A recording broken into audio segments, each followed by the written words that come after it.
So I want to share something with you that honestly took me a really long time to see and to admit to myself. For years, I told myself that I wanted financial freedom, that I wanted to build something of my own, and that I wanted to stop feeling like money always just like is slightly out of reach. So I did everything we're told we're supposed to do when it comes to manifestation, I mean. So I visualized, I affirmed, I journaled, I did the work, or at least I thought I did.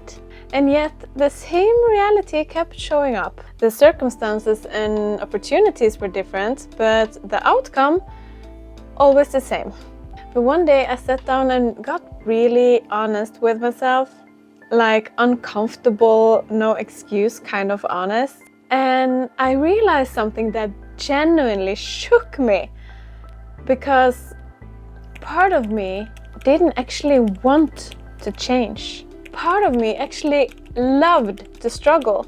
And not consciously, of course, but underneath the scripting and the vision board and the I am ready for abundance energy, there was a part of me that was quietly and secretly benefiting from staying exactly where I was. And the moment I saw that, that was rough, man, but it made so much sense though, and everything really clicked for me in that moment, because then I realized the question was never why isn't manifestation working for me? The real question was, what is staying stuck giving me that having it takes away?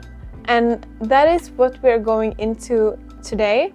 Not the surface level, generic, limiting beliefs kind of stuff, but we will go deeper than that, because this is about why your subconscious mind keeps creating the same reality and why it actually makes perfect sense that it actually does. So grab yourself something to drink, coffee or tea, or something cold, wherever you are in the world. I am drinking coffee. So grab yourself something to drink, and I also recommend you to grab a notebook for this one. And then when you are ready, let's get into it. The loop you find yourself in isn't random, it's actually very purposeful. So let's start here, because I think this reframe changes everything. When you have been trying to manifest something for a very long time without seeing the result, the story that most of us then start to tell ourselves is something must be wrong with me, or I must be broken, I am self-sabotaging and that's why it hasn't showed up yet, or the universe is blocking me. But what if none of that is true? What if the loop you find yourself in actually is happening for a purpose? Because your subconscious mind has one primary job: to keep you safe. Not happy, not abundant, not free, not loved, but safe.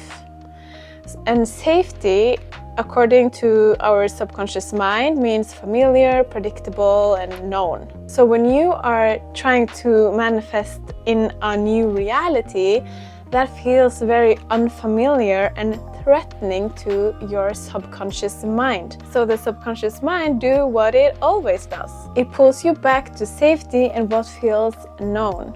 And that is of course not out of spite or just for fun. It is to keep you safe, to protect you. In psychology, there is a concept called secondary gain, and it refers to the hidden benefit we receive from staying in a situation we consciously say we want to leave. Secondary gain is why some people might say they want to heal, but unconsciously resist therapy. Or why someone might say they want a relationship, but they keep choosing unavailable people. Or why someone might say they want financial abundance, but they keep recreating financial struggle. And it's not because they are inconsistent or unserious or weak. It's simply the subconscious doing its job very well. And here's the most important thing that I want to tell you about secondary gain. Your subconscious will always protect the hidden payoff over the conscious desire. Always. Until the payoff is named, understood, and consciously released. So you see, the loop isn't random, it has a reason. And when you find that reason, you also find the exit out of the loop. Okay, so let's dive a little deeper into the secondary gain. And this is the part that I really want you to sit with, because this is also where it almost gets a little personal, because how secondary gain shows up is very individual. But from my own experience and from what I have observed, they tend to show up in some specific ways. So let's dive into those ways. The first one is less responsibility. Success, like real success, whatever that means for you, that comes with a weight. Success often means more visibility, accountability, expectations. And for a lot of us, there is a part deep down that are quietly terrified of that weight. Because what if you get there and you can't handle it? Then what? Or what if you build it and then you lose it? So why risk it? So staying small keeps the fear at a safe distance. So if you are struggling right now, that is for sure hard. But at least it is like a known hard. While success, that feels like an unknown hard. And the unknown is way scarier to your subconscious. So you see, we might consciously want success, but unconsciously choose to stay small because of what success would require from us. The second one is safety from full exposure. When you stay stuck, you also have like a built-in reason for why your dreams haven't happened yet. I am still figuring it out, the timing isn't quite there yet, I need more resources. But the moment you have everything you need and you go for it fully, you lose that protection. Now the result is entirely on you. And if it doesn't work out, you can't no longer point to outside circumstances to explain why it didn't work. And that exposure and that vulnerability, that is so real. And the subconscious mind will do a lot to avoid that. The third one, and this is the one that really shook me the most when I saw it in myself, and that is sympathy and connection. Struggle, whether with money or love or something else, can become kind of a love language of its own. Because if people around you showed up for you more than usual when you were in pain, or if you got more sympathy when you struggled compared to other times, then somewhere along the way, part of you may have learned that being okay and not struggling means loss and being alone. That having it all might mean losing the kind of closeness that you only ever known how to receive through struggle. And the fourth one is protecting from finding out. This is perhaps the most quiet, devastating one, because as long as you haven't truly, fully tried and went all in on your goals or manifestation, you still have the dream of it intact. You can still tell yourself, if I really went for it, I could. But if you did go for it fully and it didn't work, then what? So staying stuck protects the possibility. It protects the dream. And sometimes the possibility feels more precious and safe than the risk of losing it. And I'm saying all of this with so much love and compassion because I have lived and experienced all of these within myself. But I encourage you to be honest with yourself as you hear this. And not to shame yourself, but finally see yourself. Because you cannot release what you cannot see. So now I want to talk about something that I generally think is one of the most important ideas in this entire space. So Neville talks about living in the end, thinking and feeling from the version of you who already has what you desire, rather than looking at it from the outside and wishing for it. And Frederick Dodson take this even further in his book Parallel Universes of Self. Highly recommend that book, by the way. And the idea in that book is that there is infinite versions of you, including the one who has what you are desiring. And that version of you isn't some distant version of yourself that you have to like slowly becoming. She is already existing now, but in a parallel reality. And the shift happens when you start to identify with her assumptions, her posture, her thinking, her expectations, her frequency, rather than continuing to identify with the version of you that's still waiting or your current reality. And I absolutely love this way of looking at reality creation. But there is, however, one thing that stops us from really fully step into that new identity or that other parallel version of ourselves, because you cannot fully step into a new identity while your nervous system still benefits from the old one.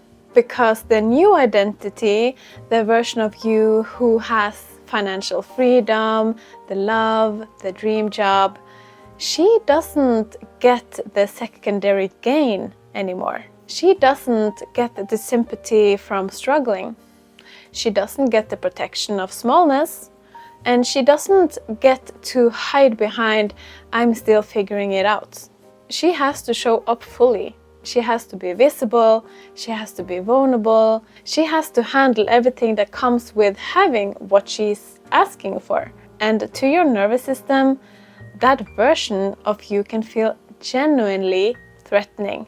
Not exciting, but threatening. So when you try to visualize her and to embody her and to live in the end, there is a quiet resistance underneath, a pull back towards your old reality or to the familiar. And you might feel it as doubt or numbness, or the sense that visualization doesn't really land, like no matter how many times you are doing it. And that resistance is secondary gain doing its job perfectly. And this is why shadow work is so important when it comes to identity work and changing your frequency. But this is not about fixing yourself. This is about understanding what you are actually being asked to give up in order to step into who you are meant to be. Because when you can face that clearly, and then also consciously choose differently, that is a real identity shift. So how do you actually address this secondary gain concept? The most powerful question I've found when it comes to the topic of secondary gain is this: what do I have to give up to let this in? And this can be a very overwhelming question. So sit with that, really sit with that. Because there is always an answer, and when you find it, when you can name it without even flinching, that's when things really start to move. But this question is really big and it can feel very overwhelming to ask yourself that question. So to help you get there, here are 4 journaling prompts I want you to work through after you have watched this video, or whilst you are watching this video. You can pause if you would like. Do whatever feels best for you.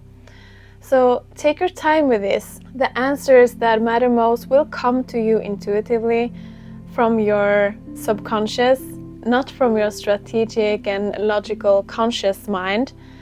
And if nothing comes up, I really challenge you to sit with the question a little longer. It is very easy to say that I can't think of anything, so whatever. But that in and of itself is actually a tactic the ego uses for us to not see our shadows. So don't rush through this, take your time and be honest with yourself. Give yourself grace and don't shame what comes up. And also one more thing, very quickly before we dive in, think of an area of your life that feels stuck or repetitive, whether that is with money or love or something else. Just think of something, an area that in your life right now that feel stuck.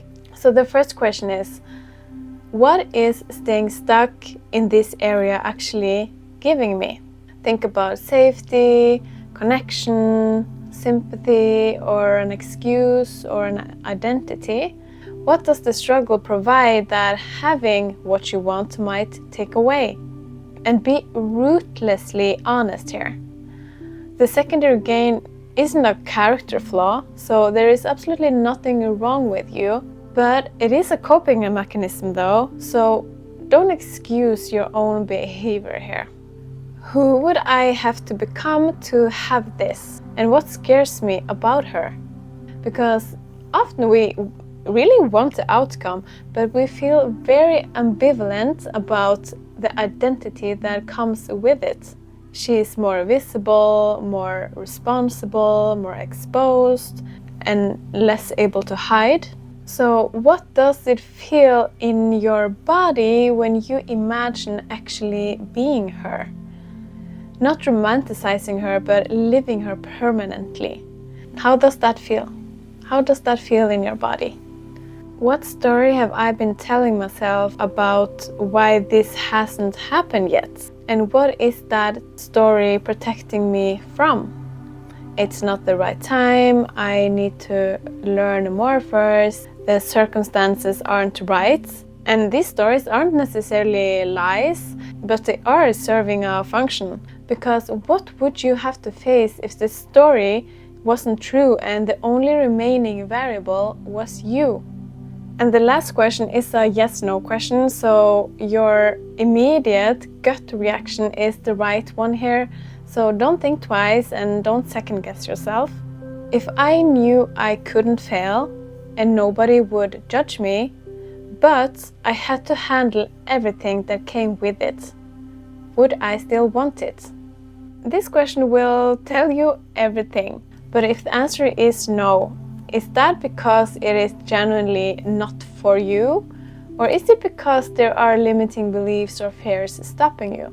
This can also kind of tell you if you truly believe in yourself, in your ability to manifest and your conviction in it. I know these questions can be very uncomfortable, but this right here is where manifestation and shadow work meets. And in my own experience, this intersection is where the most real and lasting transformation actually happens. Because when you can look at your secondary gain clearly and say, I see what you have been doing for me, I understand why, and I am also ready to release this now. Something generally starts to shift when we do that. And not because you forced it, but because you chose to give something up with full awareness. And the shift might not be immediate, but it will happen eventually. So let me leave you with this. You are absolutely not broken, you are not failing in manifestation, and you're not being blocked from the universe either. You are simply being protected by a part of yourself that learned a long time ago that staying small was safer than being seen.